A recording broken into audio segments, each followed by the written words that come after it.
So I was just thinking about what is happening in Gaza and what is happening in Israel and what is happening in India and Pakistan.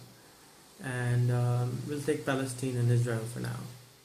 Now, the state of Israel was created in 1900 century, 50 years ago. I can't remember the exact date. Maybe it was 47 probably, or 67. But since then, the language there was Arabic.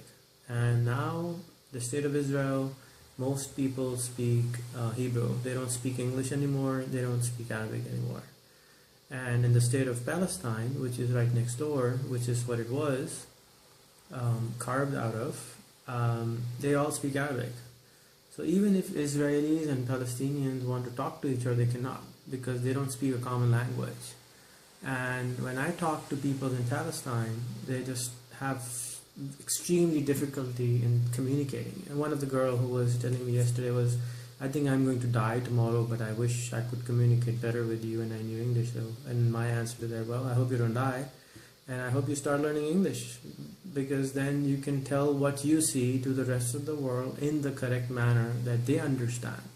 Because until and unless we communicate what we see and what our beliefs are, the other party on the other side will not understand us correctly.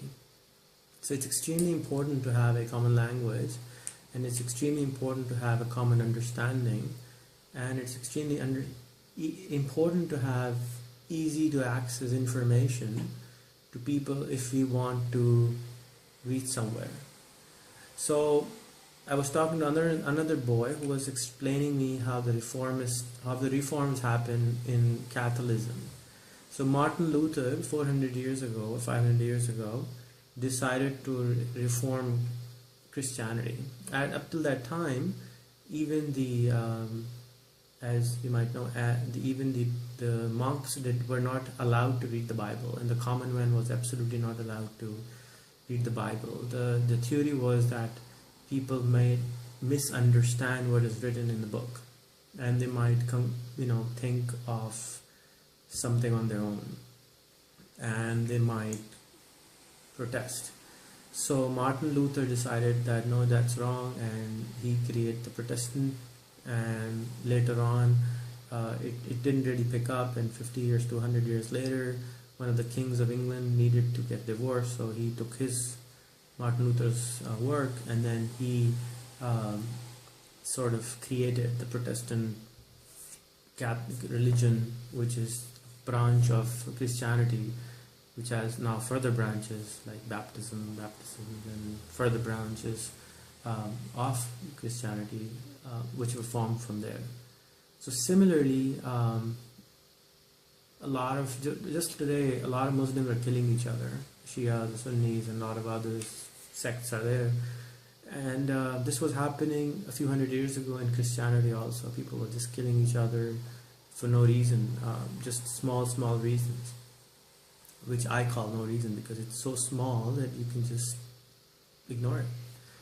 So understanding each other is extremely important, not to fight. In order to not fight, one first of all must not react, because when you react, you get angry or you get in another emotional involved, so you're not thinking right, you're not really ready to think. So if you get angry, you must walk away and go do a prayer, take wudu, do something, take a 20-minute break, and then come back and try to talk to people. Because if you react, you get angry and you punch people or you shoot people, it's never going to get peace. For be it in a house, be it in a country, be it in a city, wherever.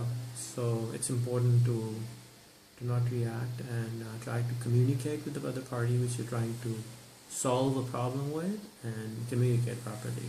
Goes for you, goes for me, and goes for all of us. Take care.